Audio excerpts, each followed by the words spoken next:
ناظرین، یہ کہانی شہباز شریف کی اہلیہ بیگم نصرت شہباز کی ہے، جس نے خفیہ اداروں کی دوڑیں لگوا دی تھیں اور خود چور دروازے سے فرار ہونے میں کامیاب ہو گئی تھی۔ روزنامہ پاکستان کی خاتون رپورٹر پروین خان اپنی شناخت ظاہر کیے بغیر نصرت شہباز کا سیاسی انٹرویو کرنے میں کامیاب ہو گئی تھی، جو بظاہر گپ شپ کے انداز میں کیا گیا تھا۔ نصرت شہباز کا یہ انٹرویو اگلی صبح جب روزنامہ پاکستان میں شائع ہوا تھا تو ملک میں ایک تہلکہ مچ گیا تھا۔ ناظرین، شہباز شریف کی پہلی بیوی نصرت شہباز شریف خاندان کی ان 3 خواتین میں شامل ہیں جن کی سیاسی زندگی سے بظاہر کوئی دلچسپی ہے اور نہ کوئی لینا دینا۔ ان 2 خواتین میں ایک شریف برادران کی مرحومہ والدہ بیگم شمیم شریف تھیں، جبکہ دوسری نواز شریف کی چھوٹی بیٹی اسماء نواز شامل ہیں۔ ویسے بھی شریف برادران کی 99% خواتین غیر سیاسی ہی رہیں اور کبھی منظر عام پر نہیں آئیں۔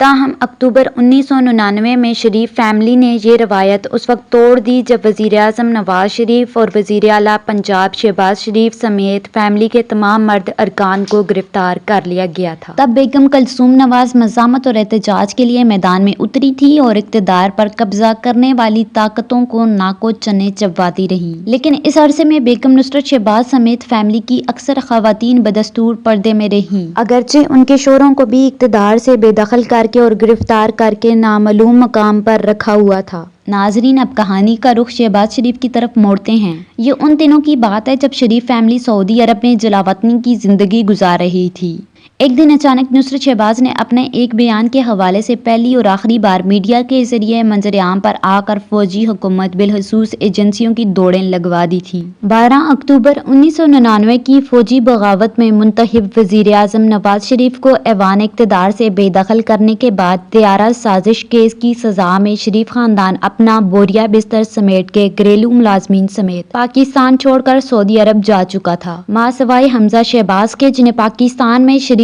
فیملی کے کاروبار کی دیکھ بھال کے لیے خصوصی طور پر چھوڑ دیا گیا تھا۔ ایک عرصے تک سیاسی محاذ پر شریفوں کے حوالے سے مکمل سناٹا تھا۔ خاندان کا کوئی بھی فرد ان طے شدہ شرائط کے تحت سیاسی منظر پر نمودار نہیں ہوا تھا جو جنرل پرویز مشرف کی حکومت اور سعودی شاہی خاندان کے مابین ہونے والے معاہدے میں طے پائی تھی۔ تب ایک صبح روزنامہ پاکستان لاہور میں جلی سرخیوں کے ساتھ شائع ہونے والے بیگم نصرت شہباز کے بیان نے ملک کے سیاسی منظر اور خفیہ ایجنسیوں سمیت حساس ادارے کی صفوں میں یوں ہلچل مچا دی جیسے ٹھہرے پانی میں پتھر پھینکنے سے پیدا ہوتی ہے۔ شریف خاندان کی جلاوطنی کے بعد سے فیملی کے کسی بھی فرد کی یہ پہلی آواز تھی جو بیگم شہباز شریف کے بیان کی صورت میں گمبھیر سیاسی سناٹے میں گونجی۔ خود بیگم نصرت شہباز شریف حیرت زدہ تھی کہ یہ سب کیا اور کیسے ہو گیا ہے، کیونکہ جس خاموشی کے ساتھ شریف فیملی دسمبر 2000 کی ایک رات پاکستان سے سعودی عرب روانہ ہوئی تھی، اسی طرح کی مکمل خاموشی اب بھی ان کے لبوں پر طاری تھی۔ سابق وزیر اعظم نواز شریف کو جیل سے نکال کر سعودی شاہی خاندان کے خصوصی طیارے میں جدہ کے لیے اڑان بھرے جانے تک کی کہانی اس پورے معاملے کی کسی کو ہوا تک نہیں لگنے دی گئی تھی۔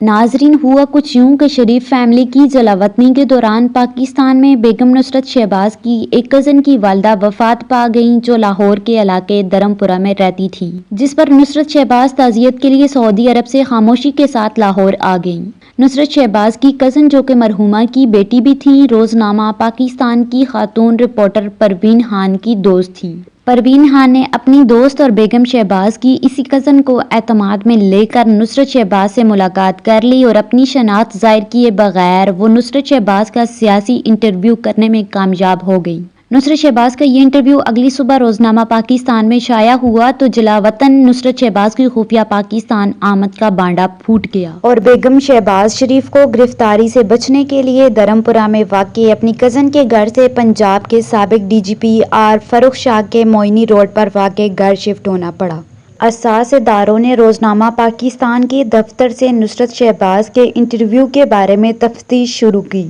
خیر، خفیہ اداروں کی رپورٹ پر رات تک پولیس کی باری نفری موئنی روڈ پر فاروق شاہ کے گھر کا گھیراؤ کر چکی تھی، مگر فاروق شاہ نصرت شہباز شریف کو چور دروازے سے نکال دینے میں کامیاب ہو گئے، کیونکہ فاروق شاہ کے گھر کے سامنے والے دروازے اور ایک عقبی دروازے کے علاوہ ایک تیسرا خفیہ دروازہ بھی تھا جو گھر کے پیچھے واقع ایک خفیہ گلی میں کھلتا تھا۔ مطلوب ملزمہ اسی تیسرے خفیہ دروازے سے نکل کر کسی نامعلوم ٹھکانے کے لیے روانہ ہو چکی تھیں۔ ناظرین، آپ کو ہماری یہ ویڈیو کیسی لگی اس کے بارے میں کمنٹ ضرور کیجیے گا۔